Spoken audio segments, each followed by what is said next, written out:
TTD మాజీ AVSO Satish Kumar హత్య కేసులో దర్యాప్తు ముమ్మరంగా కొనసాగుతుంది. ప్రత్యేక రైలులో సీన్ రీకన్స్ట్రక్షన్ చేశారు పోలీసులు.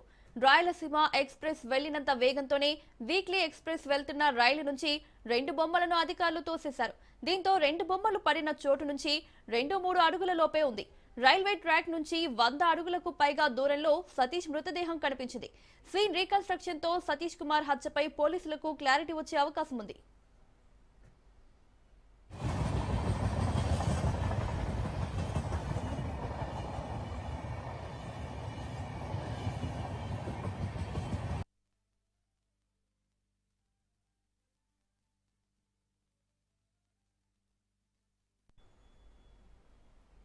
టీటీడీ మాజీ ఏవీఎస్ఓ సతీష్ కుమార్ హత్య కేసులో దర్యాప్తు ముమ్మరంగా కొనసాగుతోంది.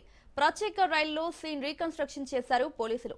రాయలసీమ ఎక్స్ప్రెస్ వెళ్లినంత వేగంతోనే వీక్లీ ఎక్స్ప్రెస్ వెళ్తున్న రైలు నుంచి 2 బొమ్మలను అధికారులు తోసేశారు.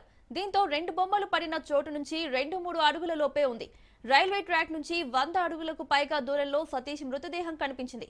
సీన్ రీకన్స్ట్రక్షన్ తో సతీష్ కుమార్ హత్యపై పోలీసులకు క్లారిటీ వచ్చే అవకాశం ఉంది.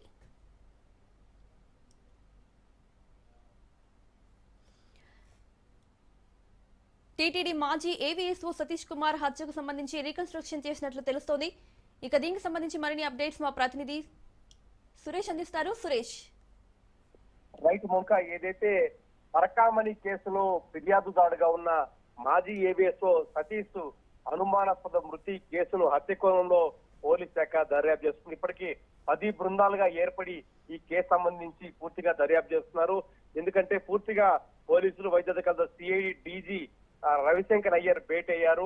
నిన్న ఉదయం 9 గంటలకు సమావేశమై మధ్యాహ్నం 1 గంటకు పలు కోణాల్లో ఈ ఎలా జరిగి ఉంటుందనే అంశాన్ని వైద్యులు, అలాగే పోలీస్ శాఖ, అలాగే ప్రత్యేక నిపుణులు కూడా, ఫోరెన్సిక్ నిపుణులతో కూడా చర్చించిన పరిస్థితి. గుంతకల్లు సంబంధించి మరో పోలీసు బృందం దర్యాప్తు చేస్తున్నారు. రైలులో నుంచి బొమ్మలను తోసివేసి సీన్ రీకన్స్ట్రక్షన్ కూడా చేసిన పరిస్థితి.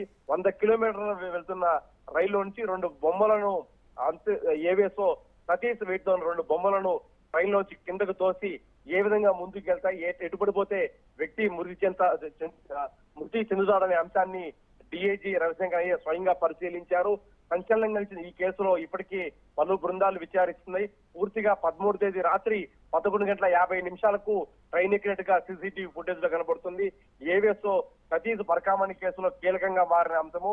సిఐడి దర్యాప్తు చేస్తున్న తరుణంలో ఈ హత్య జరగడంతో వాళ్ళ కుటుంబ సభ్యుల ఫిర్యాదు మేరకు ఆ కేసును దర్యాప్తు చేస్తున్నారు. ఇప్పటికే ఈ కేసు సంబంధించి రైల్లోని బోగుల రక్తం మరుగులు కనిపించాయని రైలు సిబ్బంది కూడా చెప్పారు. ఆ ఘటనలో పూర్తిగా రైల్లో ఉన్న సిబ్బంది కూడా పోలీస్ శాఖ విచారిస్తుంది. మరోవైపు ఆయన లగేజ్ సంబంధించి, ఎందుకంటే ఆ లగేజ్ ఆ సీసీ కెమెరా కూడా దాదాపు లగేజ్ తీసుకొని బయలుదేరిన క్రమంలోనే సీసీటీవీ ఫుటేజ్ కనబడుతుంది.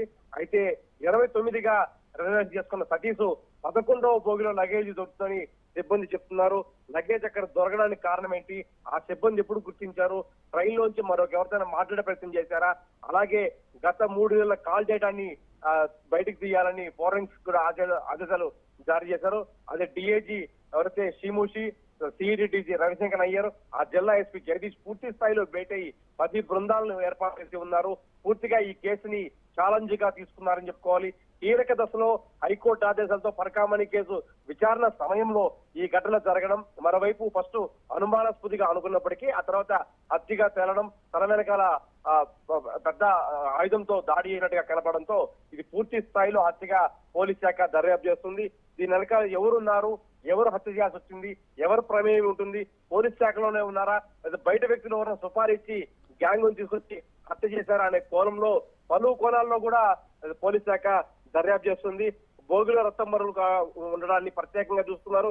మరోవైపు సీటు ఎందుకు మారింది, సతీష్ A1 బోగిలోని 29వ బెర్త్ రిజర్వ్ చేసుకున్నారు, కానీ ఆయన లగేజ్ 11వ సీట్ వద్ద సిబ్బంది గుర్తించారు. కొన్ని గంటల ముందు సతీష్ భార్యకు కూడా ఫోన్ చేసినట్లు తెలుస్తుంది. అక్కడి నుంచి ఫోన్ లిఫ్ట్ చేయకపోతే నాట్ ఫీలింగ్ కంఫర్ట్ అనే మెసేజ్ అని కూడా ఆమెకు పెట్టినట్టుగా తెలుస్తుంది. ఆ రకంగా కుటుంబ సభ్యుల ప్రమేయం ఉందా, ఎందుకంటే కుటుంబం ఎటువంటి ప్రమేయం లేనప్పటికీ ఆ రకం కూడా పోలీస్ శాఖ దృష్టి. మరోవైపు ఈ కేసుకు సంబంధించి ఇప్పటికీ 10 బృందాలను ప్రత్యేకంగా రవిశంకర్ అయ్యర్ సిఐడి డీజీ నియమించి ఉన్నారు. ప్రతి పోలీస్ శాఖ కూడా విషయాన్ని బయటకు పొక్కనీయకుండా చాలా జాగ్రత్తగా దర్యాప్తు చేస్తున్నారు. మరోవైపు నిన్న మధ్యాహ్నం కూడా ఆ సంఘటన కోమలి రైల్వే ట్రాక్ వద్ద సీన్ రీకన్స్ట్రక్షన్ చేశారు. దాదాపు 2 డ్రోన్ కెమెరాలతో వీడియో కూడా చిత్రీకరించారు. పూర్తి స్థాయిలో మాజీ ఏవేసో సతీష్ ఎలా చనిపోయాడు అనే దాని మీద, ఆ హత్య ఎలా చంపబడ్డారు అనే అంశం మీద పూర్తి స్థాయిలో పోలీస్ శాఖ ప్రత్యేకంగా దృష్టి సారించి పలు బృందాలతో దర్యాప్తు చేస్తున్నారు. ఇప్పటికే దీనికి సంబంధించి చాలా పోలీస్ శాఖ సీరియస్ గా ఉన్నట్టు తెలుస్తుంది. Mounika. Right Suresh, thank you.